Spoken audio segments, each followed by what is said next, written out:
E o segundo desafio de Sampaoli no comando do Flamengo é o atual vice-campeão da competição nacional. O Internacional de Mano Menezes é o adversário desse domingo às 11 horas da manhã. E vamos falar aqui nesse vídeo sobre o que o Sampaoli deve fazer, pretensiosamente, né? O que o Sampaoli deve fazer para superar o Mano Menezes de acordo com a minha avaliação, o que eu estudei do adversário. E eu vou sugerir aqui uma escalação, tá? Então, vem aqui comigo, deixa o teu like aí e vamos falar de tática sem tatiquez.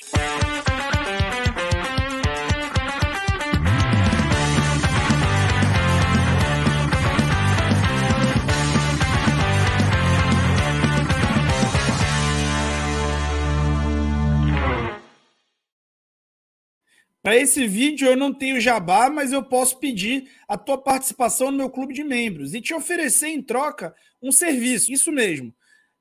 Membros do canal do Falso 9 têm acesso ao Telegram do canal e no Telegram eu faço uma transmissão tática de todos os jogos do Flamengo. Então, nesse jogo contra o Inter, por exemplo, eu estarei lá mandando áudios durante a partida, falando o que está acontecendo em campo e taticamente quais são as saídas para determinados momentos do jogo, segundo a minha avaliação.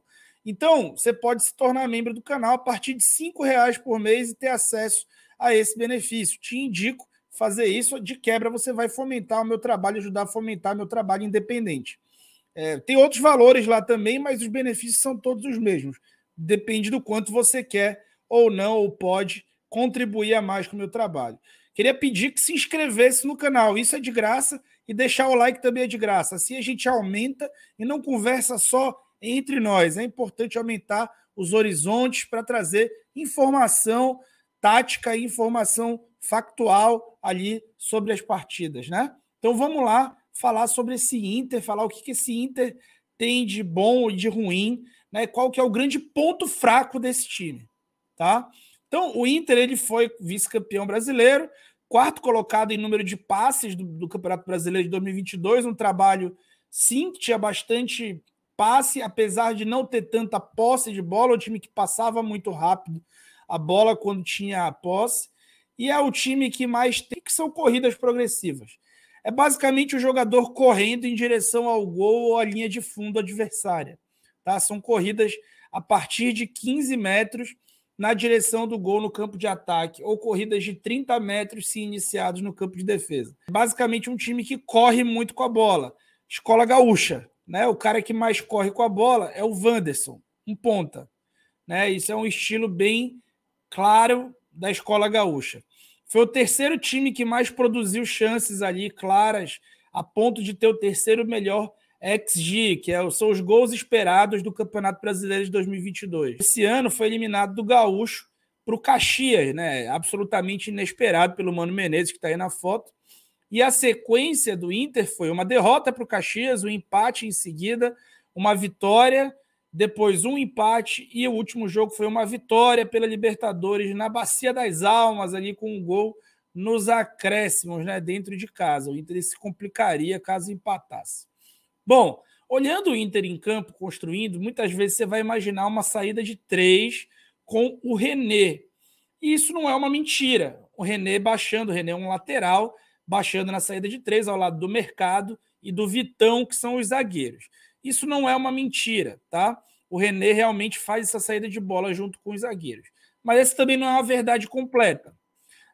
A grande verdade é que o lateral direito, Igor Gomes, ele inicia ali naquela saída, mas ele rompe ao ataque. E sobre essa dinâmica eu vou já falar para você, pedindo teu like aí. Mas eu queria começar pela dinâmica do lado esquerdo. O René, ele se comporta ali na saída de bola, então ele atua com bola ali como um zagueiro e depois sobe até o meio de campo por dentro. Você conhece bem o René. Ele é um jogador que tem qualidade de passe, que tem capacidade de fazer cadência, não é um cara de passe vertical, de passe decisivo, de decidir jogos, muito menos um cara de ultrapassagem. Então o Wanderson, que é o ponta direito do time do Internacional, destaque do time, apesar de ser destro e puxar muitas jogadas para dentro, ter uma capacidade de drible muito boa, ele não recebe, não gera uma ultrapassagem. o que acaba por facilitar a marcação e exigir muito mais dele, tá? Então, dificilmente vai ter alguém ultrapassando nas costas do Wanderson. Quando houver, raramente vai ser o René quem vai estar ultrapassando nessas costas. Do lado direito, a dinâmica é completamente diferente, apesar do time jogar num 4-2-3-1 com 2 pontas. Depois eu vou botar o campinho para você e vou escalar o Flamengo aqui segundo o que eu acho que seria o correto. Então, o Igor Gomes ele inicia nessa saída de bola, mas ele rompe ali para fazer o corredor. E aí vejam como ele acaba ficando até de certa forma simétrico ao Wanderson, que é o ponta do outro lado. O Pedro Henrique, que é o ponta direita, ele acaba centralizando e formando basicamente uma dupla de ataque com o Luiz Adriano ou o alemão, quem jogar ali em organização ofensiva. Esse corredor é um corredor geralmente desocupado. O Pedro Henrique centraliza nas jogadas quando está sem bola e esse corredor sempre está desocupado para quê? Para projeção do Igor. Então, o Igor ele tem uma força ofensiva e ele é o cara que dá essa profundidade pelo lado direito na maioria das vezes. Na maioria das vezes, não em 100% das vezes. Porque é um time que faz corrida progressiva, como eu falei para vocês. Um time que recebe a bola e corre em direção à linha de fundo. E, eventualmente, acontece esse tipo de lance. Jogador isolado, mas que tem orientação de correr. Os jogadores se afastam para que ele tenha espaço para os jogadores do próprio time se afastam para jogar a marcação para longe dele e para que ele possa correr com a bola e assim gera chance de gol, inclusive.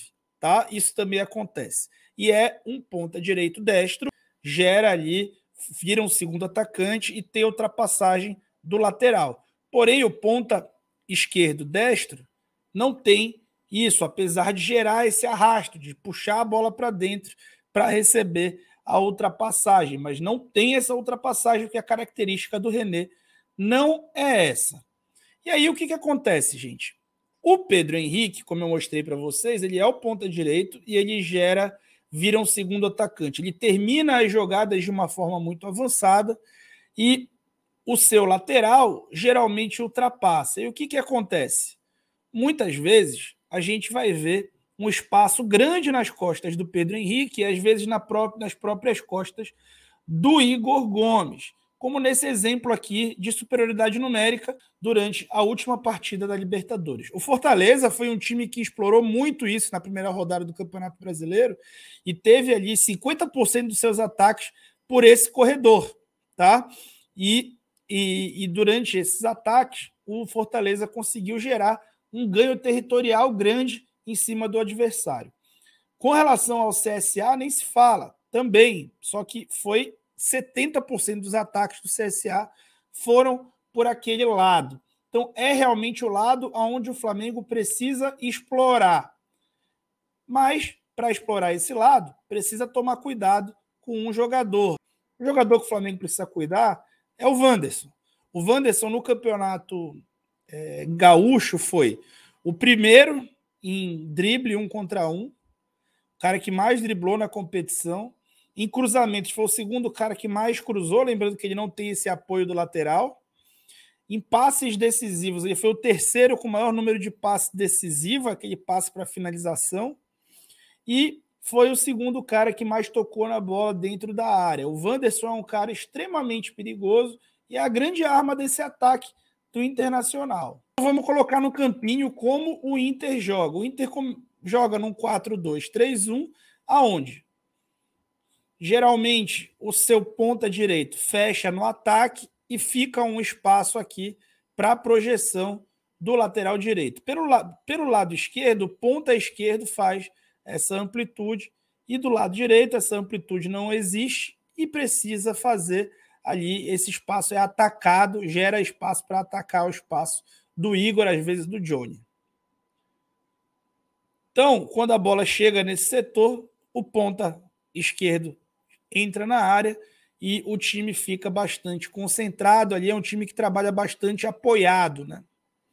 Defensivamente, o Wanderson recompõe normalmente e o Igor, ao contrário do René, que já fica ali perto da defesa, o Igor precisa percorrer uma distância grande para recompor defensivamente. Depois o Pedro Henrique precisa percorrer também uma distância grande em diagonal, porque ele termina a jogada anterior mais para o corredor central do campo, tá?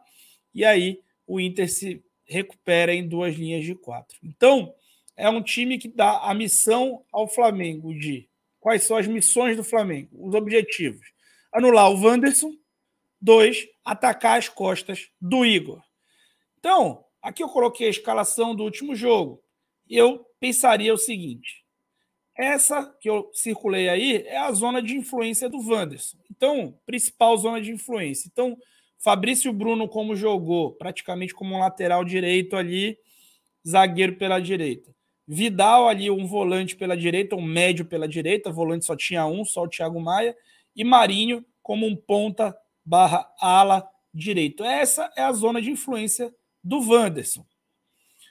E para atacar as costas do Igor, os jogadores capazes de atacar são Gerson e Ayrton Lucas. E aí vamos falar sobre o que eu faria, né? Então vamos por partes. Primeiro, tiraria o Davi do time, ou então tiraria o Fabrício. Eu preferia defensivamente manter o Fabrício por uma questão de é um time que vai atacar muito as costas da defesa, que tem caras velozes. Então é melhor manter um cara mais rápido ali na recuperação. Mas na função ali da direita, não deixaria o Fabrício, colocaria o Varela. Pode ser o Wesley? Pode, mas o Varela é mais experiente defensivamente e vai ter muita demanda de 1 contra 1. Por que não deixar o Fabrício ali? Gente, o Wanderson inicia jogadas na ponta, isso vai demandar. Quanto menos eu tiver um lateral ali de origem e tiver o zagueiro, vai demandar mais deslocamento desse zagueiro para marcar no corredor lateral. Os zagueiros de origem não ficam tão confortáveis porque são mais pesados. E isso vai acabar gerando um apoio maior do Marinho nisso aí, tá? Com relação ao resto do time, a outra mudança que eu faria seria no ataque. Não é nenhuma troca de jogador, até poderia ser. Mas o Gabigol tem um ótimo facão e ele pode ajudar a atacar as costas do Igor nesse facão. Então eu inverteria o lado base deles e deixaria o Gabriel um pouco mais à esquerda do ataque, com o Pedro centralizado, lógico, mas um pouco mais à direita. No momento sem bola, isso geraria também uma diferença. A marcação alta seria feita do lado esquerdo pelo Gabriel e não pelo Pedro, e teria uma desenvoltura maior ali nessa primeira marcação, especialmente a linha de passe que gera para o Igor. Quando o time marcasse em bloco baixo, as 2 linhas de 4, com o Varela ali como lateral, normalmente. Então, não entraria com 3 zagueiros de origem para ter um lateral para marcar muito de perto o Wanderson, que é o grande destaque do time do Internacional. É claro que outras formas de vencer são viáveis, assim como o Sampaoli e o seu time, certamente muito mais qualificados do que eu, devem ter estudado. Não sei exatamente qual vai ser a escalação, mas deixei aqui a minha sugestão. Qual que é a sua? Lembra de se tornar membro do canal, não se esquece, membros do canal têm acesso à minha transmissão tática das partidas enquanto o jogo acontece, todos os jogos do ano. Então, a partir de R$5 você ganha esse serviço. E também deixa o teu like, se inscreve no canal, assim a gente vai aumentar de projeção. Aumentando de projeção, teremos mais e mais recursos para informar vocês e para fazer as minhas análises, beleza? Então, vamos que vamos e bom jogo para todos nós.